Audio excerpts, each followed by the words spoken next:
با سلام خدمت دوستان گل. ممنون از اینکه ما رو نگاه میکنین، ممنون از اینکه ما رو دنبال میکنین. لطف کنین لایک کنین، کامنت بذارین، کمک میکنه ما در ویدیو ساختن و برای کار خودمون هم خوبه. ممنون از شما دوستان. در ادامه ویدیوی قبلی سپر رو بستیم، شروع کردیم به آماده کردن زیرکار. یک ترمیم کوچولوی سر سپر داشت، سمتش راننده انجام دادیم.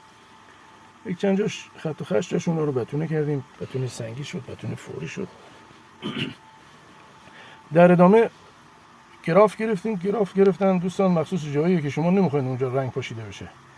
گراف حالا پلاستیکیش هست، کاغذیش هست، با روزنامه میچسبونن. گراف گرفتیم، بعد آستر مات رو شل کردیم. آستر مات رو میتونید با تینر 10000 یا با تینر 20000 شل کنید. ریختیم داخل پیستولو و شروع کردیم به پاشش.